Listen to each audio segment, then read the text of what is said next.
பார்க்க போகிறோம். கர்த்தர் வசனத்தின்படி அவர்கள் எப்படி வாழ்ந்தார்களோ அதை விட நம்ம சிறப்பாக வாழ கர்த்தர் எங்களுக்கு ஆண்டவரே அற்புதம் செய்ய முடியாது. நம்ம ஜெபிக்கிறோம் ஐயா, தாழ்த்துகிறோம் ஐயா, ஒப்பு கொடுக்கிறோம். நீங்க கிரியை செய்யுங்க இயேசுவின் நாமத்தில் பிதாவே, ஆமென். ஹல்லேலூயா, ஹல்லேலூயா. எத்தனை பேர் மகிழ்ச்சியா இருக்கீங்க? ஹல்லேலூயா. யாருமே சோகமா இருக்காதீங்க, நல்ல ஒரு நாள். ஆமென். இயேசு இன்னைக்கு யாருடைய பிறந்த நாள்? நல்ல வாயை திறந்து இயேசு சொல்றது காட்டில வந்து ஃபுல் வாங்க. இயேசு கிறிஸ்து, ஹல்லேலூயா. இயேசு கிறிஸ்துவினுடைய பிறந்த நாள். இந்த நல்ல நாளில வந்தவங்க ஒவ்வொருவரையும் ஹல்லேலூயா வாழ்த்துகிறோம். இயேசு பிறந்த போது யாரெல்லாம் துதிச்சாங்க? இயேசு பிறந்த போது ஆண்டவர் சொன்னார் பழைய ஏற்பாட்டுல, இந்த ஜனத்தை எனக்கென்று நான் ஏற்படுத்தினேன், இவங்க என்ன செய்வாங்களா? என்னுடைய துதியை சொல்லி வருவார்கள். இந்த ஜனம் என்று சொல்லும் போது கொஞ்சம் கர்த்தரோடு நெருங்க நெருங்க நெருங்க கர்த்தர் சொல்லுகிறார் என் ஜனம் என்று சொல்லுகிறார். எத்தனை பேர் பைபிள் படிச்சிருக்கீங்க? ஸ்டார்டிங்ல சொல்லுகிறார் இந்த ஜனம் என்று சொன்ன என் ஆண்டவர் இப்பொழுது சொல்லுகிறார் என்னுடைய ஜனங்கள். ஹல்லேலூயா. இப்பொழுது சொந்தம் பாராட்டி சொல்லுகிறார். இப்பொழுது கிறிஸ்து பிறந்த போது யாரெல்லாம் துதிச்சாங்க? லூக்கா எழுதின சுவிசேஷம் 2ஆம் அதிகாரம் 13 ஒருவர் 14 ஒருவர். சத்தத்தை உயர்த்தி வாசிங்க. லூக்கா 2ஆம் அதிகாரம் 13ஆம் வசனம் ஒருவர், 14ஆம் வசனம் ஒருவர். அந்த அஷ்டமே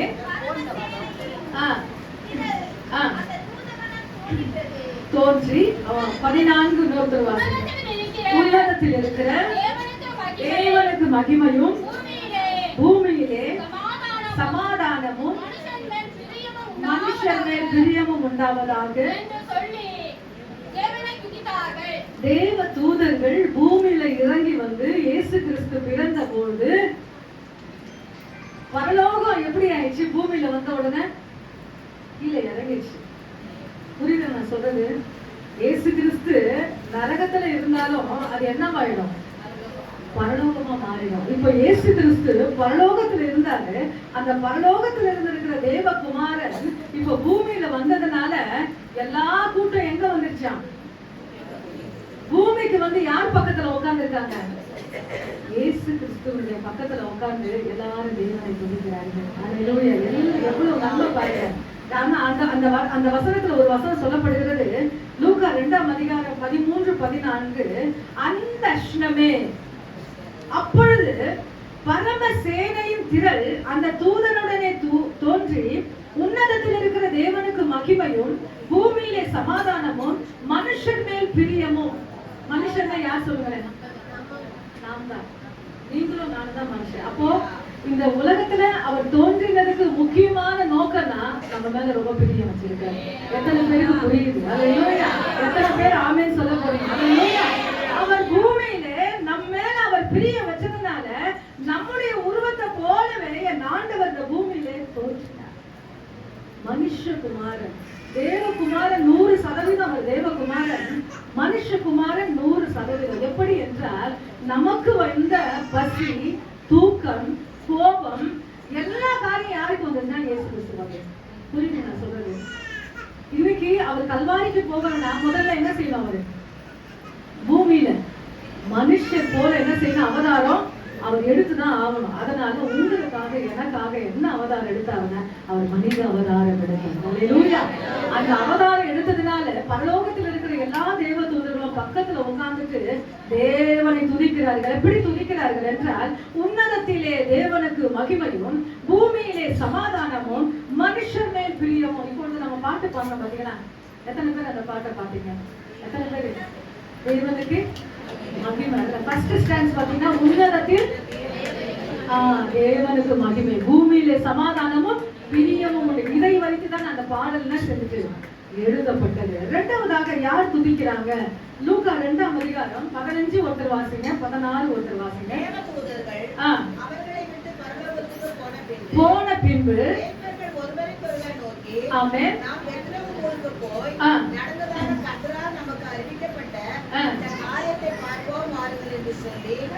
தேவ தூதர்கள் தேவனை துதிச்சுட்டு எங்க போடுறாங்களா? சொல்லுங்க.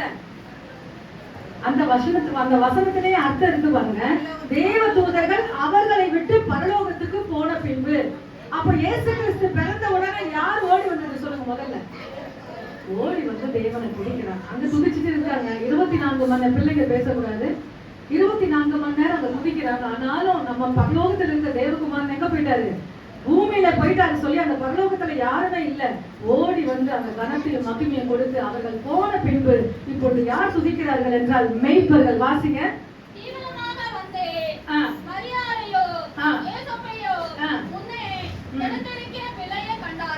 போதும். தீவிரம்னா என்ன சொல்லுங்க நம்ம ஸ்லாங்ல? சீக்கிரம். சீக்கிரத்தை காட்டிலும் மேலான வார்த்தை தான் தீவிரம். தீவிரம் போன வார்த்தை அக்ஸான குறித்து நான் படிச்சேன் சகோதரி மீட்டிங்ல. தீவிரமாய் அவள் வந்து, அப்போ தீவிரம்னா ரொம்ப சீக்கிரத்துக்கும் மேலான வார்த்தை. இப்ப இயேசு கிறிஸ்து பிறந்துட்டாங்க சொன்ன உடனே ஆடு மேய்க்கிற மேய்ப்பர்கள் வந்து அந்த இடத்துல துதி செய்கிறார்கள். அல்லேலூயா. இப்பொழுது ஒருத்தர் வாசிங்க 15 வாசிங்க. போன பின்பு நோக்கி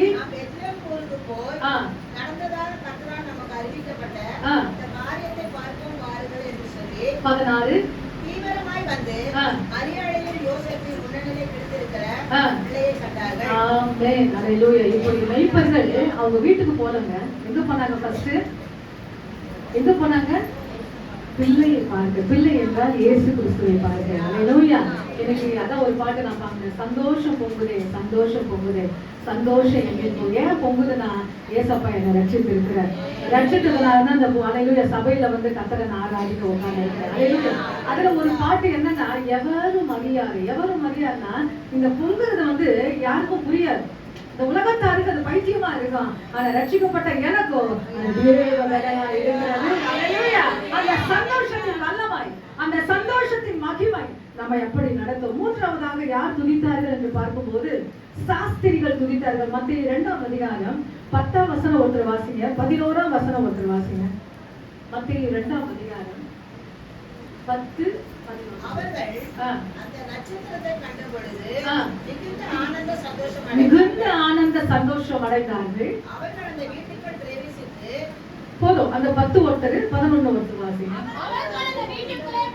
பிரவேசித்து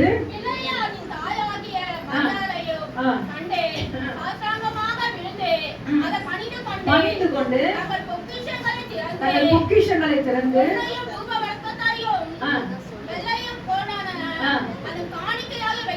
போதும். அல்லேலூயா. அந்த நட்சத்திரத்தை கண்டபோது வழிகாட்டுகிற நட்சத்திரம். அந்த வழிகாட்டுது என்னன்னா, ஏசப்பா எங்க பொறுத்திருக்கிறாருன்னு நீங்க வாங்க என் பின்னாடி நான் காட்டுறேன் சொல்லி அந்த நட்சத்திரம் இன்னைக்கு எல்லாருடைய ஆலயங்களில் எல்லாருடைய கூடாரங்கள் என்ன தோங்குது?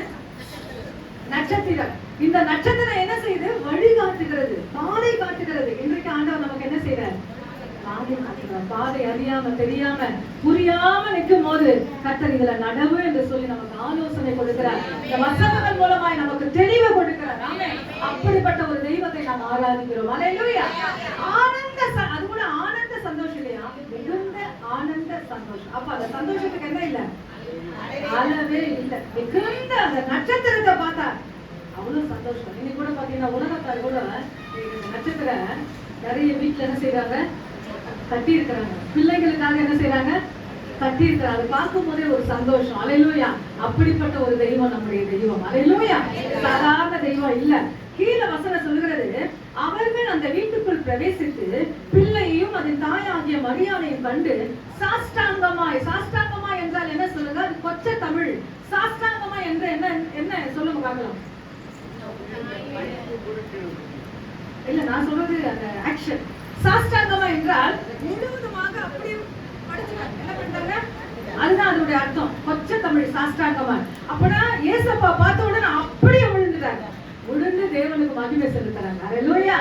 அப்படிப்பட்ட ஒரு வல்லமை. அல்லேலூயா. மகிமை. ஆண்டவரை பார்க்கும் போது அந்த பிரசன்னம் அவனை சாஷ்டாங்கமாய் விழ வைத்தது மட்டுமல்லாமல் அதை பணிந்து கொண்டு தங்கள் பொக்கிஷங்களை திறந்து தங்களோட பாக்ஸ் என்ன செய்றாங்க? எல்லா செல்வத்தை எங்க கொடுக்குறாங்கன்னா ஆண்டவருக்கு வைக்கிறாங்க. ஏன்னா அவர் மாட்டு தொழுவத்துல அல்லேலூயா மனிதனாக பிறந்திருக்கிறார். அவருக்கு தேவையான காரியங்கள் வேண்டும் என்று சொல்லி தங்க பொக்கிஷங்களை திறந்து எல்லா காரியத்தை முன்னணியிலே வைத்தார்கள். இதற்கு என்ன அடையாளம் என்று சொன்னால், இந்த இடத்துல பொன், தூப வர்க்கம், வெள்ளை போல 3 காரியத்தை இயேசு கிறிஸ்துவுடைய முன்னணியிலே வைத்து தெய்வத்தை தொழுது கொள்கிறார்கள். இன்றைக்கு இதற்கு அடையாளம் நம்முடைய ஆவி, நம்முடைய ஆத்துமா, நம்முடைய சரீரம். நம்முடைய சரீரத்துல என்ன உண்டு சொல்லுங்க? 3 இருக்கு. நம்ம சரீரத்துல என்ன இருக்கு? ஆவி, ஆத்துமா. இப்பதான் சொல்லி முடிச்சேன். ஆவி, ஆத்துமா, சரீரம். அதனால பொன், தூபவர்க்கம், வெள்ளை போல இந்த 3 அடையாளம் என்னவென்றால் என்னுடைய ஆவி, என்னுடைய ஆத்துமா, என்னுடைய சரீரம் என் ஆண்டவருக்கு நான் கொடுப்பேன். அல்லேலூயா. உன் இருதயத்தை எனக்கு தா. என் ஆண்டவர் என்ன சொல்லுகிறார்? உன் இருதயத்தை வேற எதுவுமே எனக்கு வேண்டாம். இந்த பலி அந்த பலி எதுவுமே எனக்கு வேண்டாம். உன் இருதயத்தை மட்டும் எனக்கு தான். அல்லேலூயா. தேவனுக்கு நிச்சயமாய் ஒப்பு கொடுப்போமானால் அல்லேலூயா அங்க எதுவுமே ஆள முடியாது. ஆண்டவர் மட்டும் தான் ஆளுவார். ஆமென். அதுதான் முக்கியமான ஸ்தலம் நம்முடைய இருதயம். ஆமென். அடுத்து நாங்க வாசிக்க போகிறோம். மரியாள் துணித்தார். 4வது லூக்கா 1:46. லூக்கா 1:46. அப்பொழுது மரியாள் என் ஆத்துமா கர்த்தரை மகிமைப்படுத்துகிறது. அல்லேலூயா. இன்னைக்கு இயேசு கிறிஸ்துவுடைய பிறப்பை அந்த சகோதரி கேட்கும் போது அவங்க சொல்றாங்க ஒரு வார்த்தை, என் ஆத்துமா. இப்பதான் சொன்னேன், ஆவி, ஆத்துமா, சரீரம் சொன்னேன். ஆத்துமா என்றால் உள்ளே இருக்கிற ஒரு மனசாட்சி, ஒரு ஆத்துமா. ஆமே. அந்த ஆத்துமா யாரை மகிமைப்படுத்துகிறது என்றால் கர்த்தரை மகிமைப்படுத்துகிறது. இயேசுவின் தாய் யாருங்க? மரியாள். இந்த மரியாம்மா சொல்றாங்க என்னன்னா, என் ஆத்துமா கர்த்தரை மகிமை. இன்னைக்கு பாத்தீங்கன்னாக்கா மெசியா பிறப்பார் என்று தீர்க்க தரிசனம் பூமியில உரைக்கப்பட்டது. அது யார் வயிற்றுல பிறப்பார் சொல்லி எல்லாரும் கேள்விக்குறியோடு இருந்தாங்க. இயேசு கிறிஸ்து எப்படி பிறப்பார் என்றால் புருஷன் சார்ந்த ஒரு வித்தின் அல்ல, அவர் பரிசுத்த வித்தாக பிறப்பார் என்று பூமியிலே தீர்க்க தரிசனம் உரைக்கப்பட்டது. அதற்காக எத்தனையோ பேர் கன்னியாஸ்திரிகள் பரிசுத்தமாக வாழ்ந்தார். ஏன் வயிற்றுல பிறக்கணும்? என்ன பண்ணாங்க? ஏன் வயிற்றுல பிறக்கணும் சொல்லி ரொம்ப பரிசுத்தமா, ரொம்ப பர்ஃபெக்டா அந்த பூமி நம்மளை விடாது. என்ன செய்ய விடாது? பரிசுத்தமா வாழ விடாது. ஆனாலும் அந்த கால கட்டத்திலே இயேசு கிறிஸ்து தன்னுடைய பாத்திரத்திலே நாம் சுமக்க வேண்டும் என்று சொல்லி பரிசுத்தமாக வாழ அநேக கன்னியாஸ்திரிகள் துடித்தார்கள்.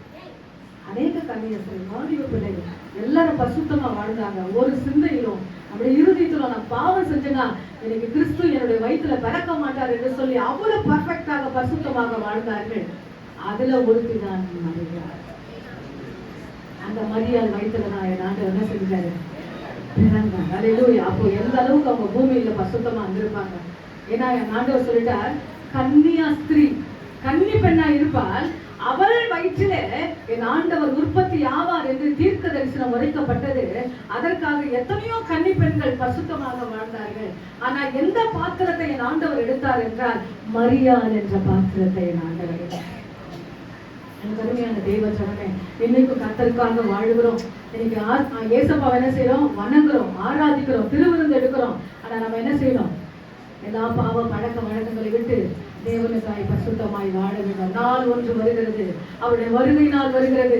அதிலே என் ஆண்டவரை போல தேவ சாயலிலே நான் அவரை காண வேண்டும் என்பதற்காக இன்னைக்கு நான் என்ன செய்யறேன்? திருவிருந்த மிஸ் பண்ணாம இருக்கிறேன். அல்லேலூயா. இன்னைக்கு ஏன் திருவிருந்து எடுக்கிறேன்? அதனுடைய நோக்கம் தான். அவர் வரப்போறாருங்க. நான் எக்ஸசைஸ் பண்றேன், நான் திருவிருந்து எடுத்துட்டு என்னை நான் பரிசுத்தமாக்கிக் கொள்கிறேன். அல்லேலூயா. நாள் ஒன்று வரும், அவரை அல்லேலூயா வெட்கப்பட மாட்டேன். அல்லேலூயா. என் ஆண்டவரை முகமுகமாய் தரிசிப்பேன். இன்னைக்கு எல்லாரும் சொல்றாங்க, ஏர் பிளைட்ல வருவாரா, ஏரோப்ளைன்ல வருவாரா, அவர் பிளைட்ல வருவாரா, கப்பல்ல வருவாரா என்று சொன்ன அநேக சுவரொட்டிகளில் என்னென்னமோ வார்த்தைகள் எழுதப்படுகிறார்கள். ஆனா அது உலகத்துக்கு பைத்தியம். என் ஆண்டவர் சீக்கிரம் வரப்போகிறார். அல்லேலூயா. அந்த நாளுக்காக அல்லேலூயா சபை காத்து கொண்டிருக்கிறது. அதற்காக தான் நீங்களும் நானும் பரிசுத்தமாய் வாழ்ந்தோம். அல்லேலூயா.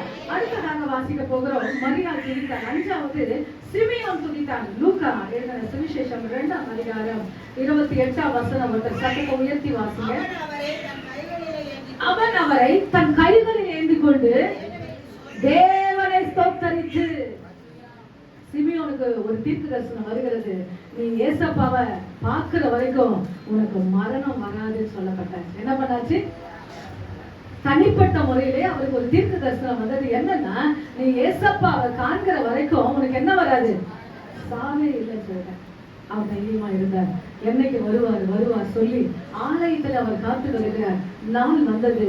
என் ஆண்டவர் 8ஆம் நாளிலே தாய் தகப்பன் அவரை என்ன செஞ்சிட்டாங்கன்னா கையில ஏந்தி கொண்டு அந்த இடத்துல சுத்திகரிப்பு முறையின் பிரகாரமாக ஆலயத்துக்கு கொண்டு வரும்போது சிமியோன் கைகளில் ஏந்தி, அந்த வசனத்தை மறுபடியும் வாசிப்போம். அவன் என்றால் யார் என்றால் சிமியோன். சிமியோன் அவரை தன் கைகளில் ஏந்தி கொண்டு தேவனை ஸ்தோத்தரித்து. உங்க பிள்ளைங்களை எப்படி செய்யுங்க? பிறந்த உடனே நர்ஸ் உங்க கையில கொடுத்த உடனே என்ன செய்வீங்க? எப்படி தூக்குறீங்க? சில பேர் அப்படியே தூக்குறீங்க. ஆண்டவருக்கு என்ன செய்வீங்க? சில பேர் தூக்கி அப்படியே தேங்க்ஸ் பண்ணுவீங்க. அல்லேலூயா. அத மாதிரி தூக்கி அவர் கொஞ்சம் யாருன்னா ஏசப்பா. அல்லேலூயா. சிமியோன் தேவனை துதித்தார். அடுத்ததாக நான் ரொம்ப நேரம் எடுக்க விரும்பல. அண்ணா தேவனை துதித்தார். 6வது லூக்கா 2ஆம் அதிகாரம் 37 ஒருத்தர் வாசிங்க, 38 ஒருத்தர் வாசிங்க.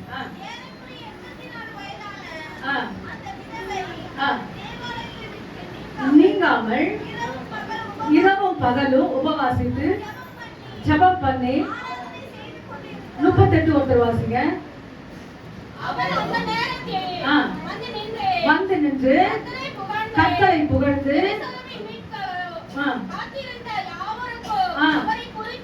அவரை குறித்து பேசினார். யார் சொல்லுங்க?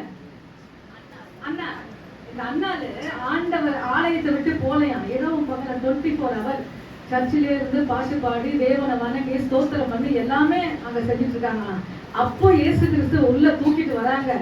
அப்ப அவரை குறித்து என்ன செய்யறார்? பேசினார். என்ன பண்ற? எத்தனை பேர் ஆண்டவரை பத்தி பேசுறீங்க? உங்க வேலை ஸ்தலத்துல, உங்க ஸ்கூல்ல, உங்க சுற்றத்தார் மத்தியில, உங்க ஃபங்க்ஷன்ல நான் ஆண்டவரை பத்தி பேசுறேன். ஆண்டவர் சொல்றாரு, எவன் ஒருவன் என் நாமத்தை குறித்து இந்த பூமியில வெட்கப்படுகிறானோ பரலோகத்திலே என் பிதாவுக்கு முன்பாக அவருடைய நாமத்தை சொல்ல நான் வெட்கப்படுவேன் என்று சொல்லுகிறார். அல்லேலூயா. இலவசமாய் பெற்றோம், இலவசமாய் நாம் கொடுப்போம். காசு பணம் கொடுக்க போறீங்களா? இல்ல. உங்கள் ஆண்டவர் எப்படி ரட்சித்தார்? உங்கள் ஆண்டவர் எந்த நோயிலிருந்து சுகமாக்கினார்?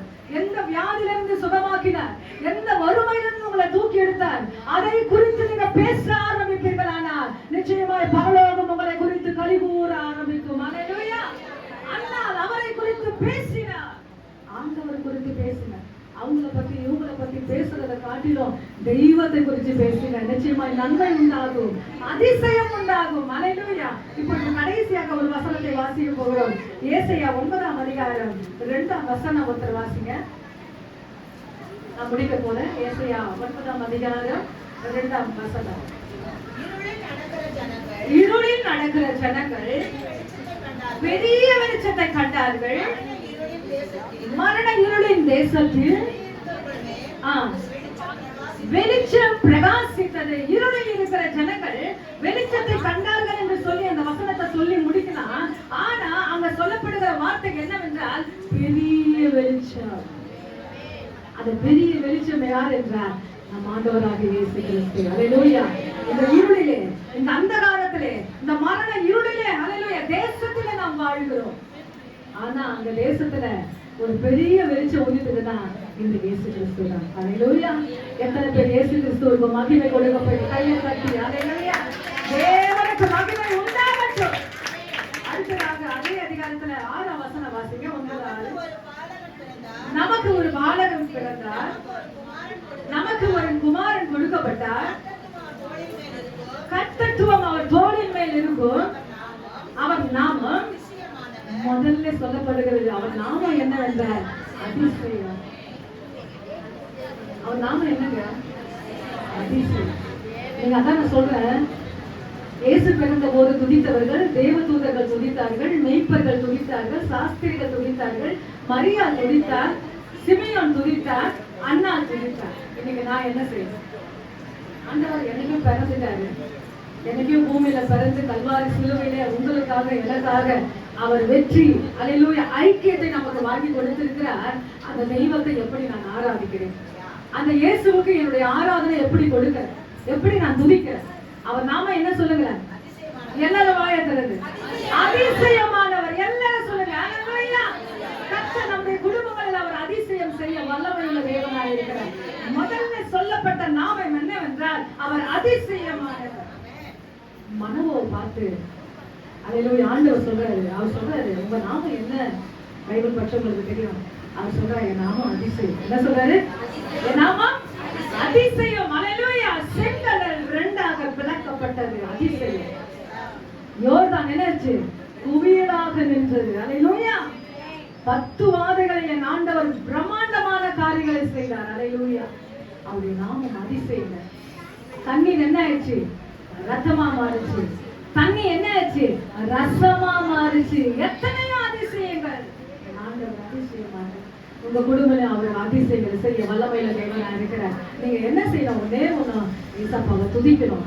நல்ல விசுவாசத்தோட அவரை துதிச்சீங்கன்னா உங்க குடும்பங்களில ஆண்டவர் அதிசயங்களை செய்ய அவர் வல்லமையுள்ள தேவனாக இருக்கிறார். நாம் அப்படியே முழங்கால் படிட்டு தேவனை ஸ்தோத்திரிக்க போகிறோம். எல்லாரும் கொஞ்ச நேரம் முழங்கால் படிடுங்க.